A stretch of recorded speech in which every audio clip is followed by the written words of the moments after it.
Good evening, ladies and gentlemen, and apologies for the delay in this evening's proceedings, but we are here for something a little different this evening with a Sunday fun race, or a different take on a Sunday fun race. It has been now 2 years since we tragically lost John Dooley, and obviously everyone here at the club remembers him well, obviously former editor, club chairman as well, and famed BTCC and touring car driver. Some fantastic stories to tell about him in his racing days, from how he would in 81 driving that Alfa, that little car up on three wheels constantly, which I'm sure we've all seen the picture of, and what we're paying tribute to today, in particular the GT-V6 and the 75 turbos with this evening's race. So a little bit more of a kind of a relaxed approach to our normal kind of racing viewing with this Sunday fun race on stream this evening. Yeah, I do apologise for the delay in getting started. We had a couple of technical issues, which is a theme.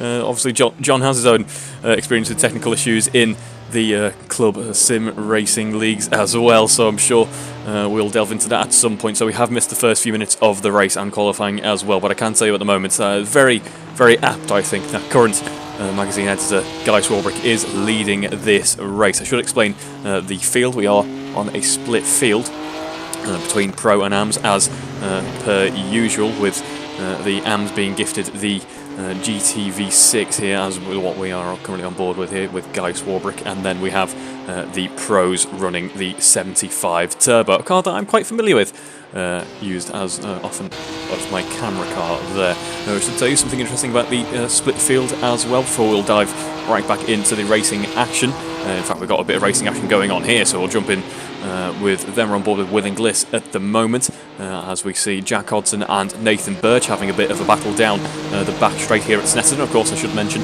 we are at Snetterton, a track which always provides some really exciting parts of racing, as we're seeing that from Jack Hodson bouncing over the sausage curb at the end of the back straight, finding himself up on two wheels and into the grass, which is quite a common way to get caught out here at Snetterton.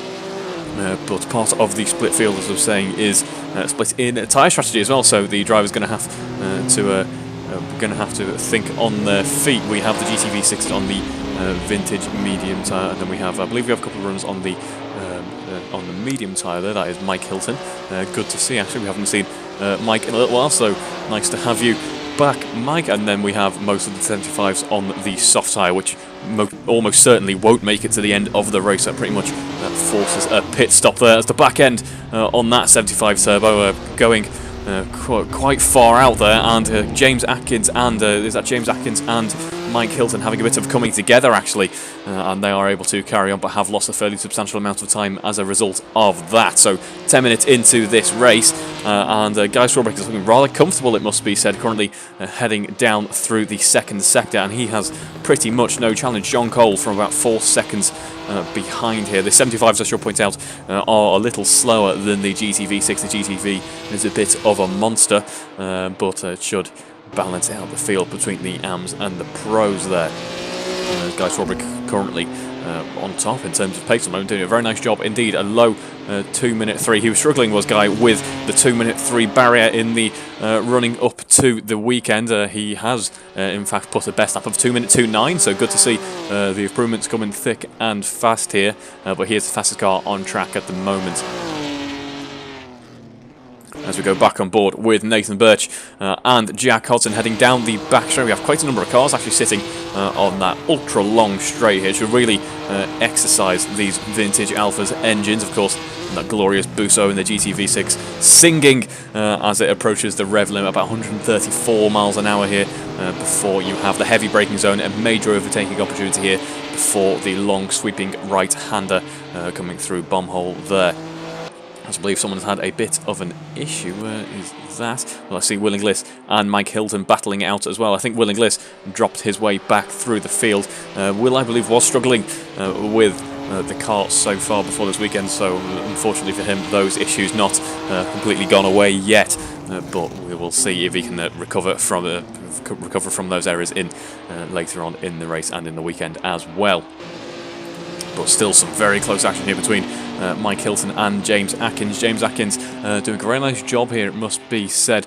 Best laps here of a 2:07, and he is pretty much matching Mike Hilton's pace, so good battle going on between these two before we have the final corner. Of course, I think a few seasons back where the championship was decided on this corner in the touring car running, and there we see Will Inglis dipping onto the dirt just a little bit, and he ends up losing a little bit of time as a result of that.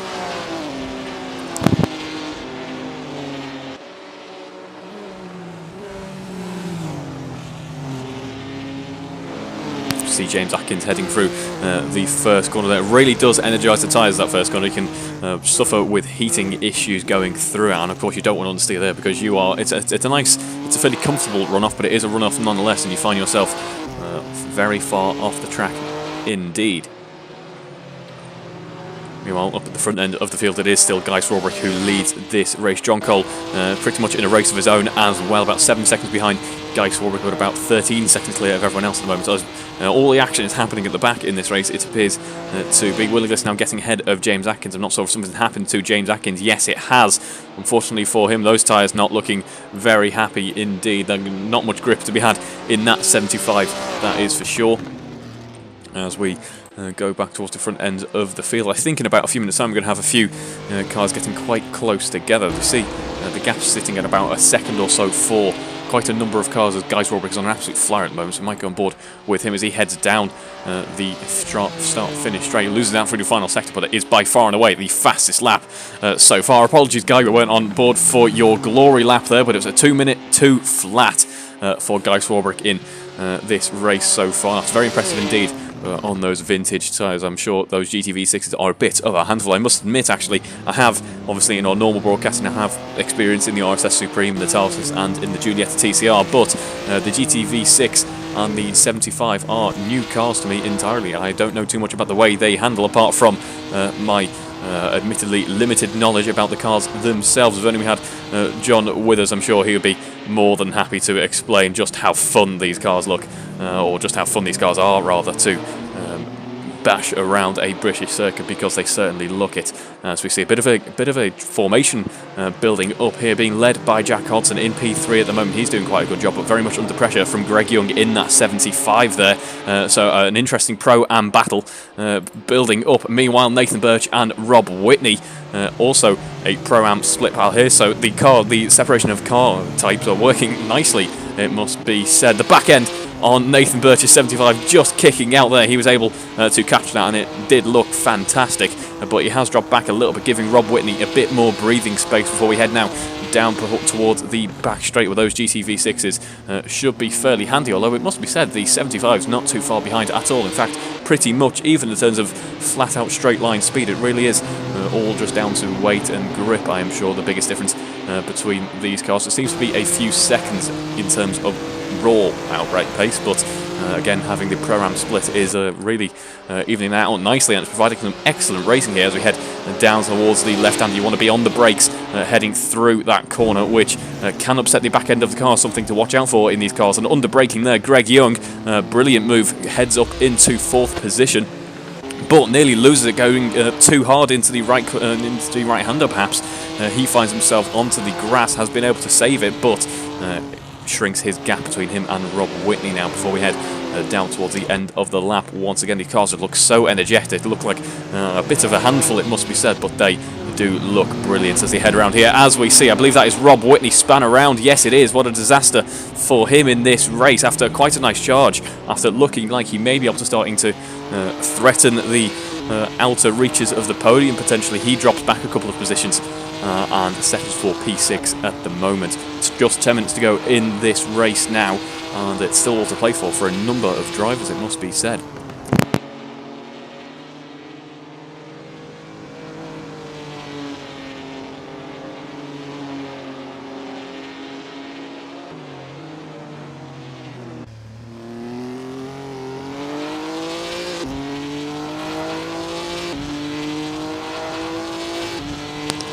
And we're on board with Rob Whitney still as he is heading down through the Palmer corner before we have They run through to Agostini, and someone is in the pit. Is that Will Inglis in the pit? Do we have our first strategy call here? The first car in the pit is Will Inglis on those soft tyres. Is he DNFing or pitting? I think that is just a pit.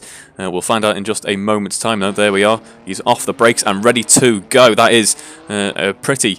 in terms of a Seto pit, that's a fairly good pit, it must be said, that Martini liveried car there.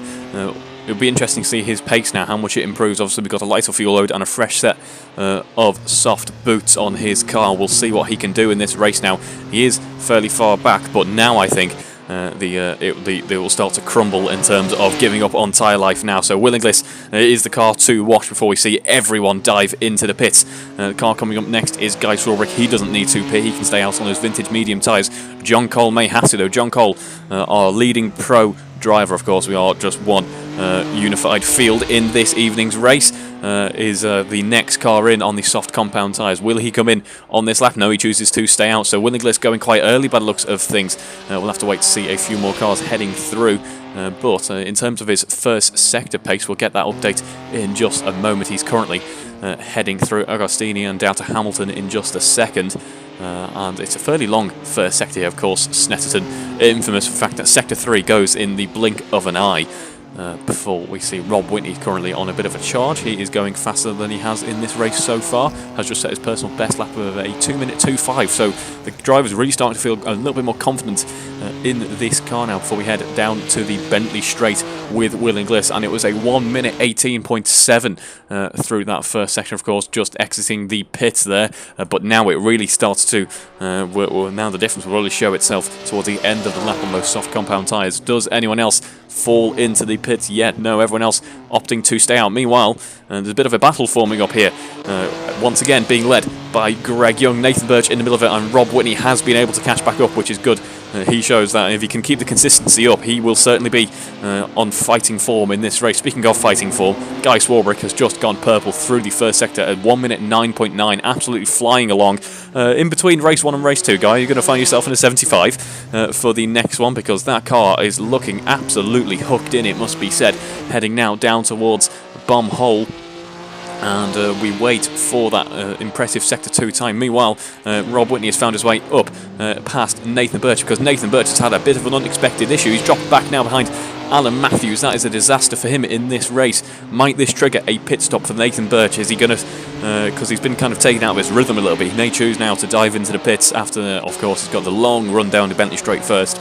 But he may choose to sit in the pit lane and recuperate his thoughts for just about 20 seconds before getting a little bit more grip in the car. And there was, unfortunately, we didn't go back aboard with Guy Swarbrick, but he is absolutely flying in that GTV6. I think we're going to have to get Guy in a 75 for race 2 if possible. Or just about hanging on there. The commentator's curse in full effect, but a 2-minute 1.6 absolutely blistering lap from Guy Swarbrick there. And that is, as I say, really quite apt. Speaking of quite apt, we did have some technical issues, obviously, starting proceedings this weekend, so I do apologise for the cut down start to the stream, but it's not as if we are any stranger to technical issues. I think back to John Dooley when he was trying to enter some series with us, and he was really quite keen to, but had too many technical issues in the end. He said I had to stop after various notes and other things flagged up to block an entry into a Seto Corsa,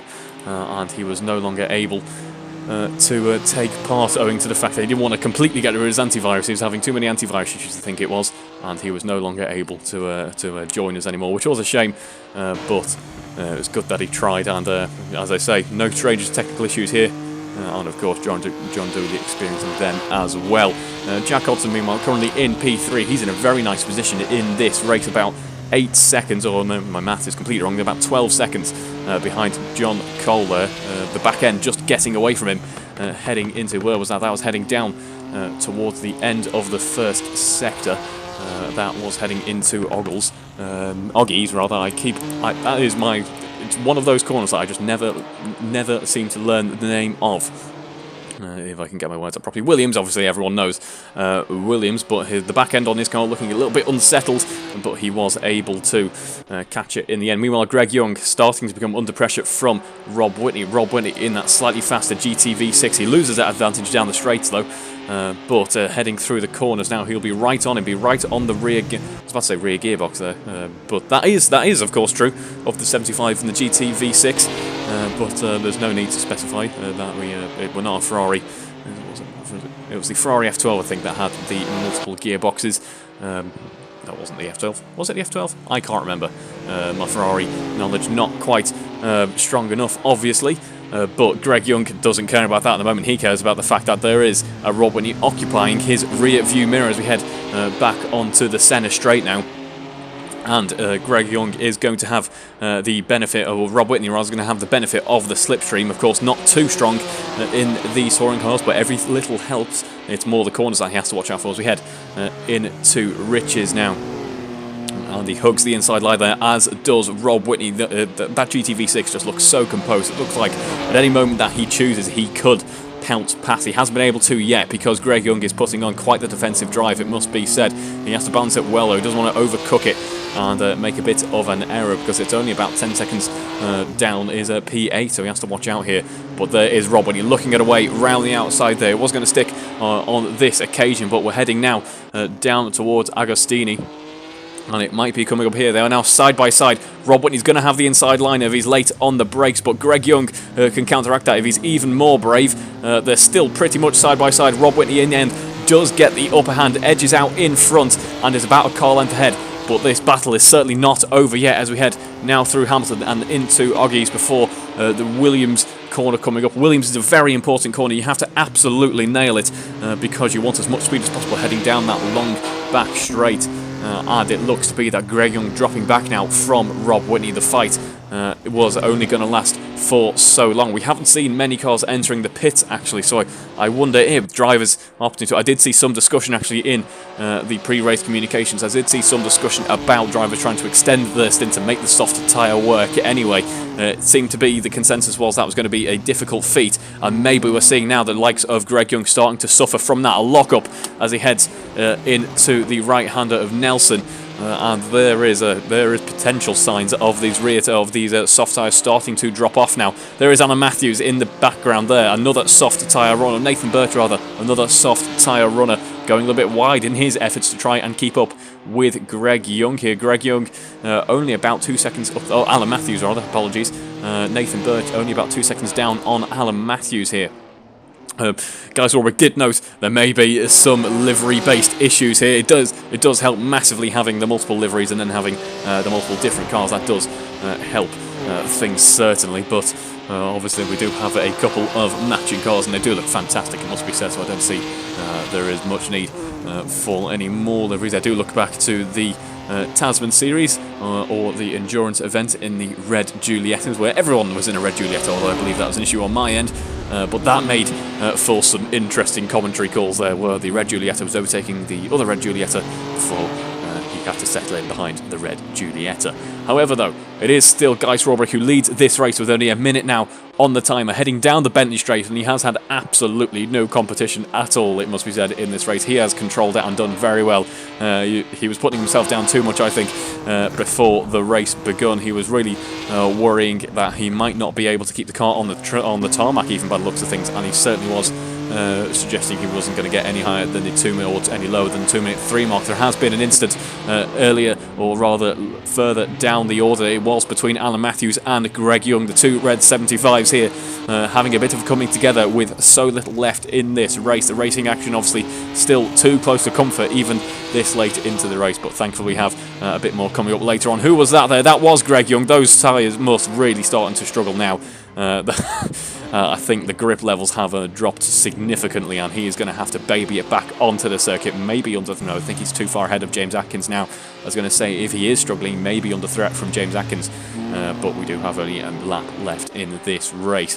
Alan Matthews then under a little bit less pressure from behind. Likewise, Nathan Birch, the back end going out, and Nathan Birch on the run down towards Nelson here. It is a corner that catches a few drivers out, and it certainly caught Nathan Birch out on this occasion. Alan Matthews says thank you very much, finds his way into 5th position, and that is exactly the way that he wanted that to go. That was a very easy overtake for him. Unfortunately for Nathan, I think the rear tyres now really started to struggle, so the drivers potentially learning their lesson about not making it to the pits, although It could be argued. Oh, yep, there goes the back end of that 75, of course, the gearbox acting as a bit of a pendulum on these cars if things get a little bit tricky, and it was very slow through Murray's there, it must be said, before we head onto the centre straight. He's got quite a few gears to row through this time round. We are on the penultimate lap of this race. We will go on board with Guy Swarbrick in just a moment. He's currently heading down through Williams and is, as I say, absolutely in a league of his own so far this weekend. Nathan Birch obviously playing it a little bit safer, heading into some of these corners now, and the field spreading out now as we finally approach a bit more of a comfortable margin for some of these drivers. A bit of tarmac that they can occupy without too much to worry about, other than the tyres for the runners in the 75 cars. That has really been a surprising cliff, pretty much. A bit of a cliff edge of grip for some of these cars. I think in race 2 they're still going to choose to run the one set of tyres throughout the entire race. I don't think the drivers believe that there is enough of a benefit to pitting and will choose to run about on some very worn rubber instead. I just want to give a brief mention to the fact that Jack Hodson setting a purple Sector 3, and we know Sector 3 this stage in the race quite difficult to nail, especially on these vintage tyres in these very powerful, very capable GTV 6s. He's heading down through Bombhole now, as Greg Young has had a bit of an issue there. He's had a coming together with some grass, I believe, but has been able to carry on, currently running in P7. And we've now started the final lap, so I think we'll go on board with Guy Swarbrick for a bit of a smooth entry back into the paddock after what has been a fantastic race for Guy Swarbrick. Of course, very apt that he is in the Napolina livery car there. That very beautiful livery indeed as well. That very old school font actually on the back end for the Alfa Romeo dealer team.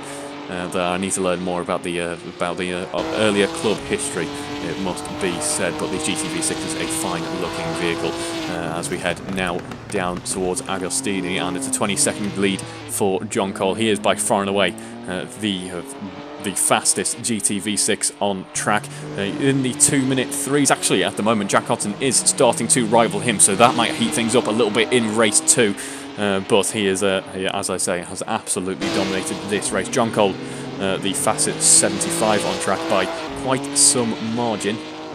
He is currently in the 2-minute 5s, and everyone else struggling in the high kind of 2-minute 9 range at the moment. Their tyres really starting to give up now, but we are on board with Guy Swarbrick as he heads down the Bentley Straight for the final time here in race 1. He does have some traffic coming up, actually. There is Mike Hilton currently running P10 on the medium tyre, actually, which I'm not quite sure how he jumped himself onto. He's stealing some of my tyres. That's always what the camera car sits on, and he is currently on those medium tyres, which may have helped things, or may have been a bit more of a struggle for him in terms of grip levels, hence his current position in this race. He's currently in P10 at the moment, and I'm sure is more focused on race 2 coming up in just a moment. Heading now through the final corner, though, it is Guy Swarbrick with a bit of traffic in front, just to add a bit more of a flourish of a finish. It is 75 in the GTV6. They're going to be coming across the line in just a second. He's going to have a bit of a run for it, but after a fantastic drive, it is Guy Swarbrick who takes the race 1 victory. Congratulations, Guy, after what has been a very well executed race. There were many fears and anxieties about this race before the weekend started, but it has certainly gone your way, and I'm sure we may see Guy Swarbrick in a 75. I'm not quite sure if we can change the entry list this late on, but he has really proven his worth in the GTV6. John Cole then comes home as the quickest 75 on track. He takes P2 after what has been a very smooth race for him as well. And then we have Jack Hodson coming home P3. Congratulations, Jack. Just at the very end there, a late charge towards Guy Swarbrick. Too little too late potentially for this race. We'll see what happens in just a few moments' time, though. And then we go on board with Rob Whitney. Rob Whitney comes home in the next 75, and it has been a very impressive race for him as well. He had a good charge and then a bit of a disaster there, but was able to get back on track and make the best of a bad situation here. So a rollercoaster race for Rob Whitney, but he comes home P4. Fantastic drive for him. And then we have Alan Matthews coming home in the red 75 there, takes home P5 as well. Nathan Birch will be coming home P6. And then we have a bit of a wait for some drivers. Some drivers struggling with the tyres at the end by the looks of things. Nathan Birch comes home P6. Greg Young will be coming home P7, just heading through Murray's now. And I believe, are we going to have some victory donuts from Guy Swarbrick? I hope we do. But we'll find out in just a brief moment. We are watching Greg Young coming across the line to take P7 here. James Atkins heading through into the final corner in just a moment's time. Will be coming home P8, able to make up a couple of positions towards the end of this race. After a bit of a tricky start for him, he was able to get his head down and will be taking P8 in this race. Unfortunately for Will and Gliss, there we have some donuts. Actually, I can just see them in the distance. I'll be giving those a good watch in just a moment. But there is Will and Gliss coming home P9, and then we have Mike Hilton coming home P10 in just a second. Who is providing us with some donuts? It is Alan Matthews and Nathan Burge there, collecting someone else as well. Greg Young and James Atkins taking part as well. Oh, that is going to hurt. As we see, Mike Hilton will be coming home to take P10 and rounding out the field here. Guy Swarbrick straight into the pits, doesn't want any part of this donuting nonsense. But that is some spectacular sights, it must be said, and it should hopefully provide some very interesting racing indeed coming up in just a few moments' time. A bit more racing action this Sunday evening as we see the donuting action comes to a close, and we'll join you in just a few moments as race 2 gets underway.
Engines revving on the grid here at Snetterton with just under a minute to go before the second race of the John Dooley Memorial weekend event here in place of a regular Sunday fun race. Although this has certainly been some fun racing so far. Everyone lined up on the grid. Now we're on board with I believe that is Guy Swarbrick at the back here, and there we have. Yes, that is Guy Swarbrick at the back. There we have Mike Hilton currently sat on pole. Unfortunately, I can't jump on board with him at this point in time. But then we have Will English, James Atkins, Greg Young, Alan Matthews, Rob Whitney, Jack Hodson, John Cole, Guy Swarbrick, and then Nathan Birch. Interestingly, I'm not last in this one because of the way the pit lane works. But we have 6 red lights on the gantry. Headlights are flashing, revs are rising, and we are away. A slightly slow getaway for Guy there, as I can only go on board with myself. But we've mended that now. We're on board with Rob Whitney at the moment. So there's been contact between John Cole and Guy Swarbrick. There, John Cole very lucky to avoid the wall and is able to carry on, but has dropped back behind Guy Swarbrick now. Meanwhile, positions trading all over the place there, with Will English leading as we head into the first corner here, and there's a fairly good gap that he's built for himself already, as the rest of the cars still heading through Montreal or just exiting now. They're going very wide. They're trying to go 3 wide here on a very narrow part of the circuit, although there aren't too many wide parts here at Snetterton. Before we see Alan Matthews now down into P5. He's got the run down toward Agostini coming up. James Atkins does settle in behind Alan Matthews here. Alan Matthews getting a fantastic getaway.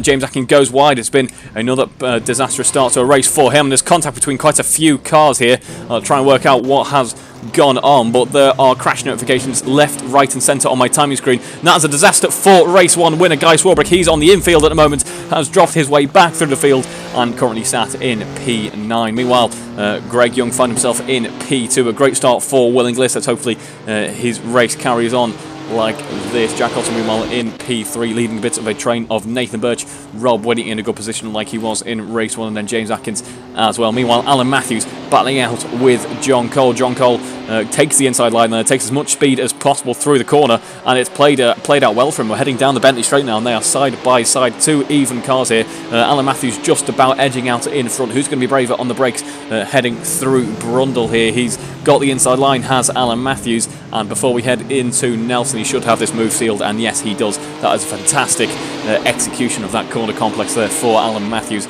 He's netted himself another position here. Meanwhile, Guy Swarbrick currently sat in 9th position after a fairly decent start for the first couple of corners. It's all gone wrong for him in this race. Still, impressive pace indeed.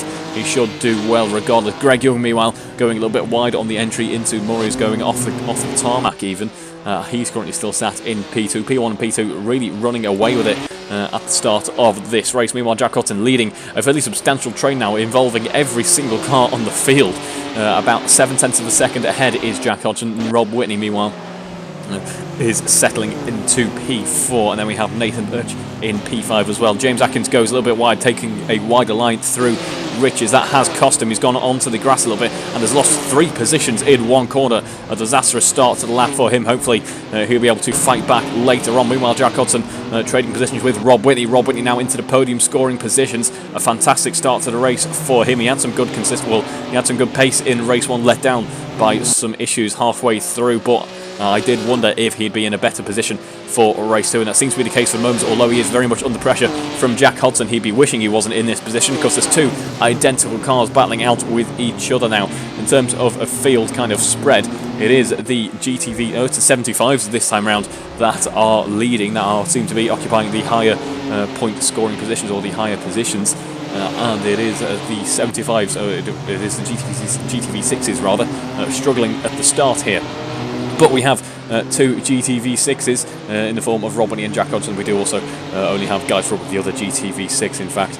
And they are doing, everyone's doing a fairly good job here. In fact, Rob Whitney has just set a purple first sector, so he is wanting to provide a challenge to Guy Swarbrick's throne of the fastest, most consistent GTV6. Give Rob Whitney a bit of clean air, and he seems to be very much on the mark, really, as we can see Guy Swarbrick actually going side by side with John Cole here. These 2 didn't have much of a battle by the time we were watching race 1, but they seem to be enjoying a bit of battling now, as we see Jack Hodson further up the field gets ahead of Rob Whitney as they head through Bomb Hole, and then Nathan Birch dropping, currently just sat there watching in P5. Anything could happen for him. Greg Young once again having difficulties at Murray's. That could cost him. He keeps, it seems to be a struggle to get the car through Murray's as Will Inglis sets the fastest lap, and it certainly cost him in terms of time. Jack Hodson keeping up. Potentially he's been freed up now. He's got past Rob Whitney and can think about catching up to Greg Young. But Will Inglis out in front doing a fantastic job. 2 minute 5 at the moment. Can he get down into the 2 minute 4s, 2 minute 3s in that 75? We'll have to wait and see. But Rob Whitney, the other car on the field, currently taking the purple sectors, as we see John Cole now ahead of Alan Matthews into braking into Montreal there, and John Cole actually dropping back as Alan Matthews takes it back on the exit. While all this is happening, Guy Sawbrick wants to get involved, but he loses out to John Cole this time round, but is so close. I'm sure he's going to fight for it at least a few more times on this lap. There he goes, a very clean run through Palmer there, and he's near enough side by side as we run down towards Agostini now. With Guy Sawbrick having the inside line there. Is he going to be late on the brakes? Is he going to be last of the late breakers here? No, he cannot be. Instead, he settles for P8 on the road at the moment, but I'm sure is going to be fighting for a couple more positions in just a few moments' time, if not now, as we see him heading down towards Oggies. And he's really right on the rear wing. Well, the 75s don't have a rear wing, but right on the gearbox of that 75 now as we go on board with Alan Matthews. He's heading through Williams, and there's really got quite a lot of pressure. We've got two cars within a second of him. Meanwhile, at the front end of the field, it is Will Inglis who has found his way. I know, still Will Inglis in P1, but it's Jack Hodson and Greg Young side by side as they head down towards Brundle. What went on for Jack Hodson there? I think he had a fairly substantial lock-up, or the car just got unsettled on the brakes, and he was near enough off the circuit. He's able to rejoin, hasn't lost too much, has lost P3 now. He's lost his spot on the podium, is currently sat on the outskirts of said podium in P4 with pressure from Nathan Birch building up. That was a disastrous corner. Racing so close here that one small mistake has cost him big time now. As we see Greg Young again struggling at Murray's.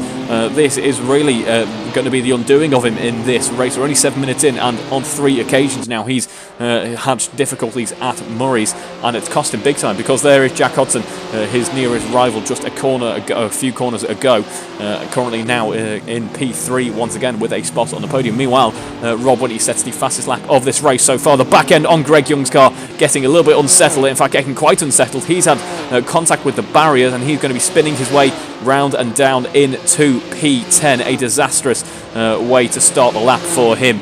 Just one small error. These cars are not the most forgiving, that is for sure.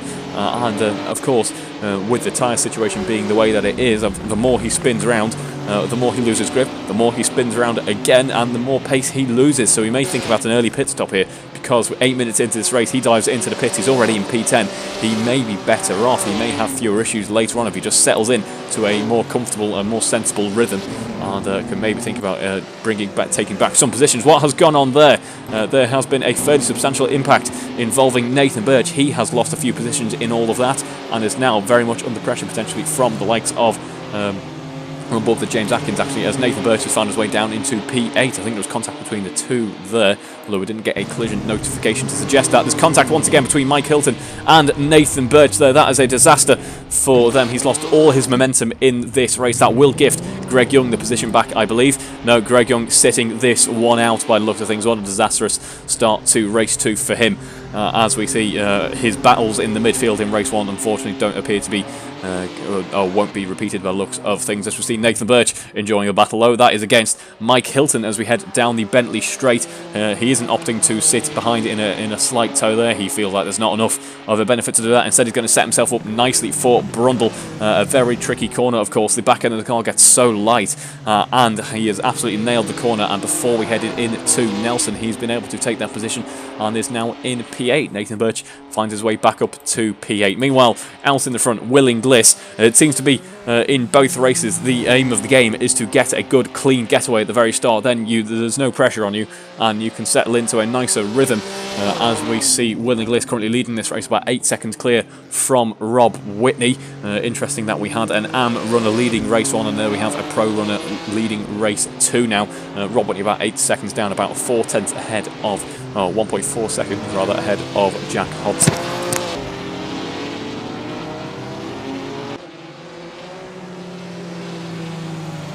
Meanwhile, further down, just in the foreground there, background rather, we see that Guy Swarbrick has made some good progress, perhaps capitalising on some other people's misfortunes. He's currently running in P4. In terms of pace at the moment, his last lap, a 2-minute 4.1, so pretty much matching that, in fact beating at the moment Rob Whitney on current pace, but matching his best lap of this race so far. So the GTV6 battle really starting to form up here, and it is the 3 GTV6s in succession. Guy Swarbrick, Jack Hudson and Rob Whitney, the 3 GTV6 runners currently occupying the upper midfield and the 2 podium scoring positions there of 2nd and 3rd. So once again, a very even field spread on offer here, as we see John Cole currently setting purple sectors in his 75, which is a very impressive feat indeed. Purple through sector 2 and a personal best through sector 1 as well. There should be a good lap for John Cole. His best lap, his previous lap, a 2-minute 4.7. He's heading down the Bentley Straight at the moment and will start to come up to the likes of Alan Matthews and potentially Guy Swarbrick in this race as well. The battle that he didn't seem to have, or wasn't able to enjoy later on, between Guy Swarbrick and John Cole could be on later on in this race. We have 15 minutes to go.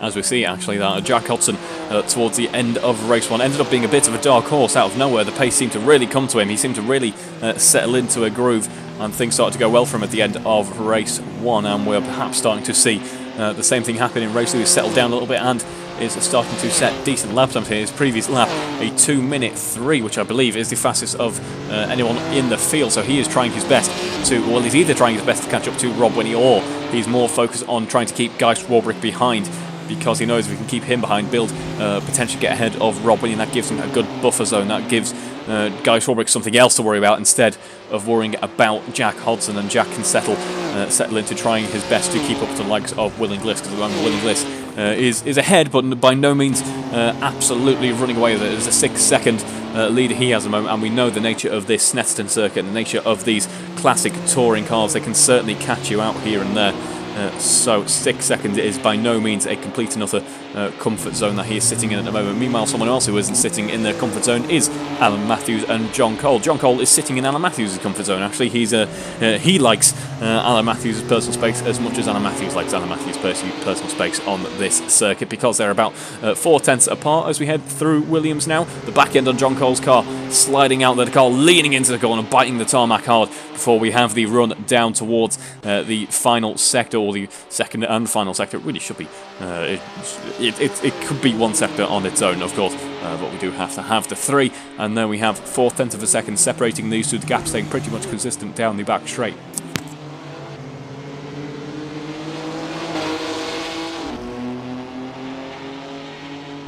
These two echoing each other nicely, heading through Brundle and Nelson here.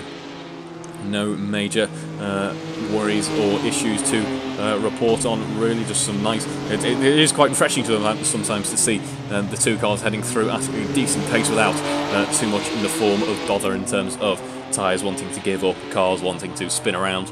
Just a nice clean run through the final part of the last lap now as we head back on to the centre straight, and John Cole is looking closer and closer. It must be said he's going to try and set himself up for a move around the outside. Alan Matthews goes to defend. Is he going to dive down the inside? No, he is not. This circuit, of course, being so narrow, he's going to have to really try and squeeze his car into that gap. He's going to have to make that gap appear for him, and he wasn't able to this time around. We're going to run down to Montreal, though. He has the inside line once again. Is he going to go late on the brakes? Yes, he will.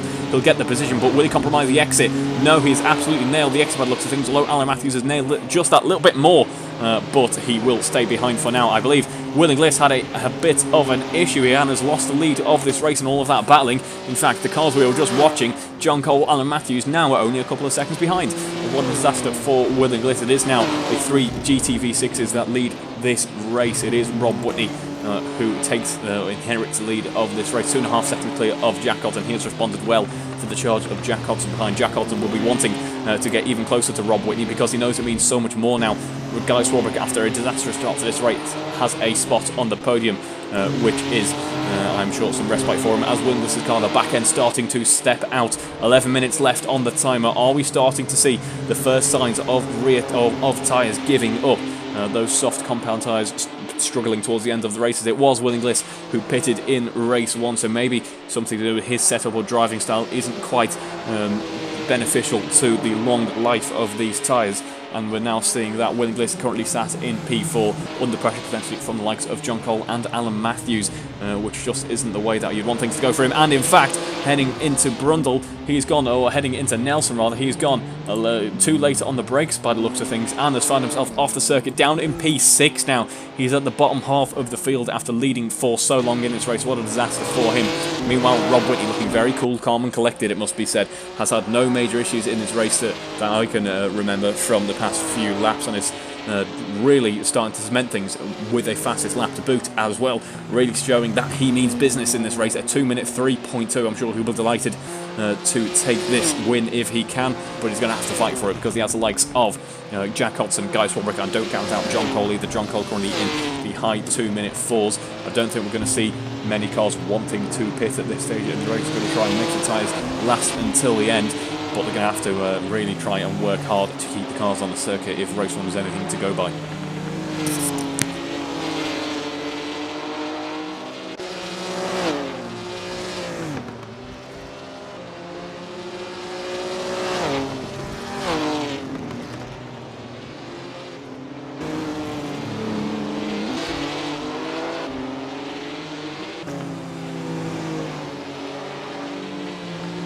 Gap between Jack Hodson and Guy Swarbrick currently sitting at about a second, so Jack Hodson maybe more focused on keeping Guy Swarbrick behind than worrying about what is going on at the top end of the field. I can tell you in terms of current pace, it is Guy Swarbrick who wins out to 2-minute 3.6 compared to Jack Hodson's 2-minute 4.6, so a second to play with. Meanwhile, just further up the road, that is, I believe, where is that? I can tell you that is Rob Whitney and Greg Young. Greg Young becoming lapped traffic in this race. What a disaster for him. Unfortunately, things not going his way. The back end on his 75 stepping out here with 8 minutes to go in this race. There is another clear telltale sign that these tyres are starting to drop off. This is fantastic. We did. I think we suggested the, so it was John Cole who suggested the soft compound tyre rule for the 75s here, with, I think, A, to try and quell the 75 runners, and B, to try and add a bit of a strategic mix-up into the race. It hasn't had much of a strategic mix-up into the race, it's adding more of a safety mix-up into this race, as cars struggling to stay on the tarmac by the later stages of the race. But these guys are racers, of course, and are going to want to try and stay out ahead as much as possible, even if that means running about on your cords on your tyre by the end of the race. As we see Jack Hodson responding to Guy Swarbrick with a 2-minute 3.0, but Guy Swarbrick responding as well with a 2-minute 2.5. Guy Swarbrick breaking that 2-minute 3 barrier once again. Can he break into the 2-minute 1s by the end of this race? That will be a sight to behold in traffic, in the midst of battle. Can he get into the 2-minute 1s and take the accolade once again of quickest car on track? As we see, in fact, these two are both now really putting a bit of a charge on. This will be a worrying sight for Rob Whitney. I'm not sure if he is in the comms with the rest of the drivers who do have shared comms, of course. There may just be whimpering from Rob Whitney and just chuckles in the distance from the likes of Jack Hodson and Guy Swarbrick as they are doing their utmost to keep Rob Whitney honest. And that is certainly going to help matters there. Apologies if that is the commentator's curse in full effect once again. Rob Whitney off the track, losing the back end of his GTV6, now finding himself down in P3 at the moment. That is not what he wanted in this race. He was able to join it relatively quickly, but that is an absolute disaster. The lead of the race that he inherited a few laps ago, he's lost now to Jack Hodson. Jack Hodson really benefiting here from just staying calm and collected, has struggled with trying to keep up with Rob Whitney and has struggled with keeping Guy Swarbrick at bay. And Guy Swarbrick in a very good position here, obviously winning race 1 and in P2 at the moment. Will he want to go for a double here and take the race to victory? He's going to have to work for it, but seems to have the pace. Jack Hodson responding though, or saying thank you very much and responding with a purple sector, a 1-minute 10.2 on this lap. That is an absolutely flying first sector in the GTV6s here. But what will Guy Swarbrick do? I can tell you it was a 1-minute 10.5 compared to 1-minute 10.2, so close, but no cigar for Guy Swarbrick so far. We have just over 5 minutes to go in this race. I'm heading through Murray's here. I haven't stayed on board on Greg Young watch to see if he has been having some issues with Murray's once again. I think actually that is Greg Young having issues with Murray's once again. Apologies, Greg. Wrong, bad timing there.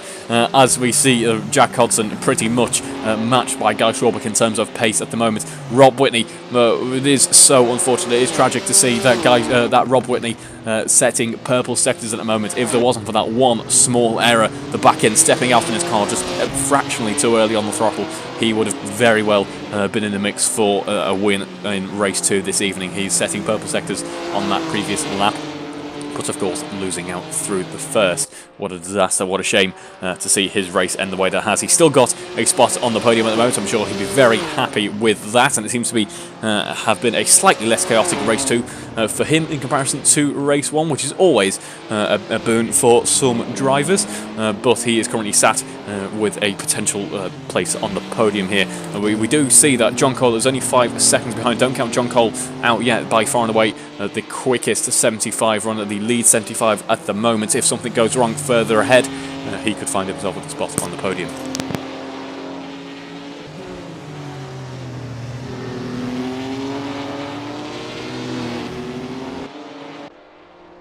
And we see Jack Hodson really now starting to nail that first sector. A 1 minute 10.2, the times or near enough matching his previous purple sector, but it's just that little bit better this time round. He's really trying to keep Guy Swarbrick at bay. Things are going his way at the moment, as we see the 3 GTV6s heading through Murray's, or heading through Brundle and Nelson rather, without major issue, without too much drama. And now we watch the 75s head through head through this corner with just a little bit more drama. Guy Swarbrick, Greg Young rather, backing the back, stepping out on his car. He was able to carry on, though he is a lap down, of course. Then we have John Cole, wasn't looking the most settled there. The 75s are really quite enjoyable to watch heading through this corner. I'm sure it's not enjoyable to drive, or maybe it is. Maybe if you're going for style points, it looks fantastic. So maybe that is what the aim is at this point, to just try and draw a bit of attention to yourself. But we see that Willingless currently in P6 at the moment, having led this race at one point. What a shame he isn't where he belongs at the top end of the field, but that is just racing sometimes.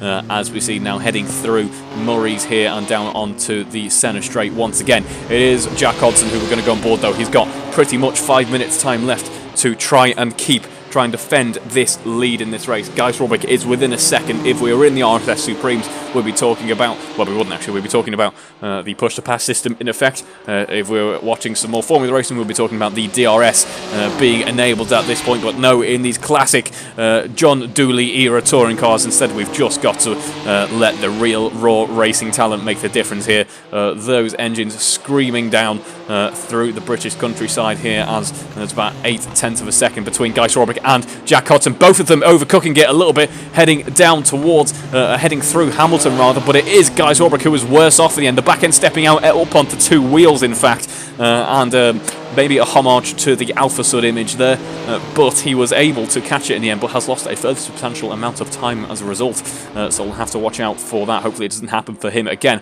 That has benefited Rob Whitney slightly. He's now slightly closer to the action than he was just a few corners ago, so that might spur him on a little bit with a very last minute charge. Who knows? It's all to play for in this race. Meanwhile, John Cole is starting to become under pressure by the looks of things from the likes of Alan Matthews, Greg Young, the other red 75 there, but there's 2 seconds separating these, so that gap has been shrinking slightly over the past few laps. Although John Cole still wins out in terms of ultimate lap time there, a 2:04 compared to Alan Matthews' 2:05. Very close racing indeed, as we've seen, locking up, heading through Murray as well, heading through Brundle once again.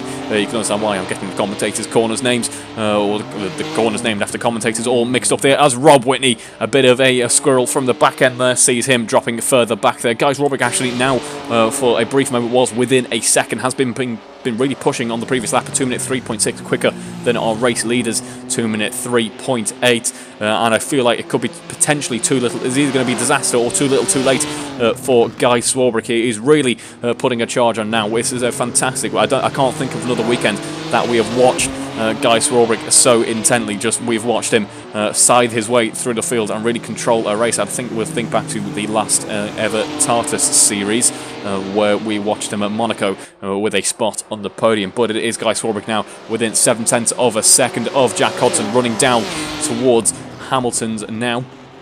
And there's contact between the two there, actually. They did make contact, rear bumper to front bumper. They are able to carry on, no major upset as a result.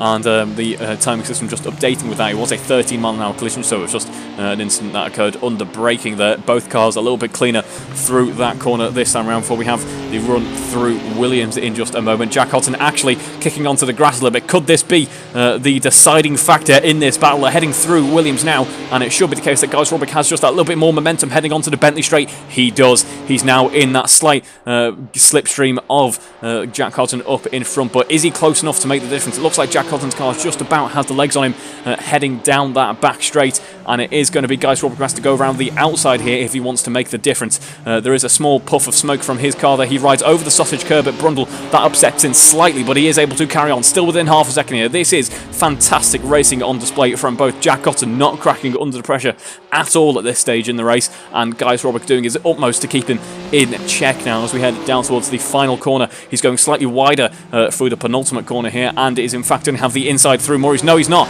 He's going to actually switch around and take the outside here before we head onto the centre straight. Once again, the timer has hit 0. The gap building up ever so slightly between these two cars. Once again, these are the two closest cars on track, and I think we're going to stay on board with Jack Hodson as he starts the final lap of this race now, heading into Riches. He's got a little bit more clean air, it must be said. These two slowing each other down in the midst of battle, it must be said, and the gap building up ever so slightly. Jack Hodson has in the end had to work for this one. He did of course inherit it from Rob Whitney and from Will Inglis. He certainly does deserve it if it finishes in the way that he wants it to at this stage, but don't count anything out yet. Guy Swarbrick is still close enough. Anything could happen in this race. I just want to give mention to Mike Hilton, our medium tyre runner in race 1, came home P10 last time around, but seems to be doing better off this in this race too, which is good to see.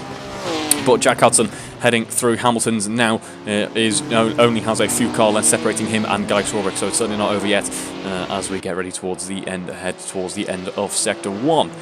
This has certainly been a blistering battle. There's been just excitement in race 2 from a start to finish, and it's not over yet now as we head down toward Williams in just a moment's time. The gap sitting at about 1.1 seconds. He's not going to have any modern technological aids to try and draw him in closer. He's just going to have to push it as hard as he can heading through Williams. The gap's still at 1.1 seconds. I think it is shrinking slightly. No, it's actually building up. In fact, no, it's pretty much even. Just watch that car. That time of slip between 1.15, 1.16. Guy Swarbrick has put on an absolute charge here. He's gone purple through Sector 1 with a 1 minute 10.1, beating Jack Hodson's previous best. In fact, beating Rob Whitney's previous best as well, I believe, as we head through Nelson now. That has been a really late charge from Guy Swarbrick, but is it too little too late? I fear it may be. Who knows? Unless something goes majorly wrong heading through Bombhole now, unless something goes wrong for Jack Hodson, he will be taking the race to victory. But what a fantastic drive from both of these cars now as it goes too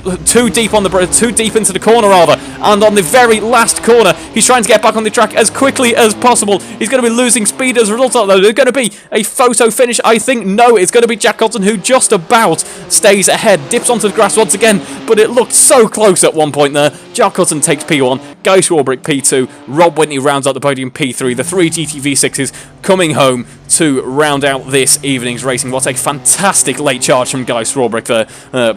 Props to both drivers. There has been a fantastic battle going on between the two there. I think Jack Hodson is just completely worn out after that. Robert comes home P3, John Cole comes home P4 as the fastest 75 on track today, with a late charge from Alan Matthews unfortunately not coming to fruition. It will be Alan Matthews who takes P5 in the end. And actually, the midfield's starting to bunch back up again by the looks of things. Will Inglis led this race at one point. Unfortunately for him, that wouldn't work out, and he comes home P6. Mike Hilton will be coming home P7. Nathan Birch P8. James Atkins P9 and Greg Young classified P10 in the end.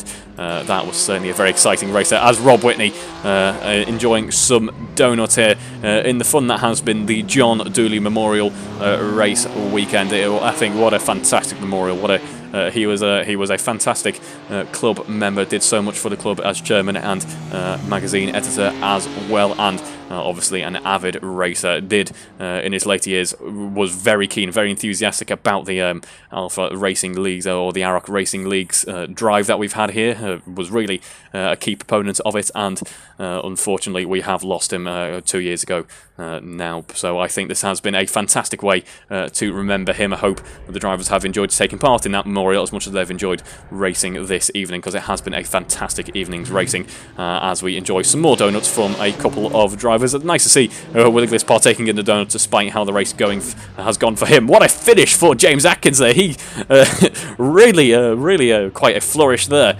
as that pretty much rounds out the evening's action. So I hope you've enjoyed watching this slightly concise stream of this evening's racing as much as I've enjoyed taking part, and we'll see you in just a few days for the regular broadcasting with the RSS Supreme series. So thank you very much for watching this evening, and good night.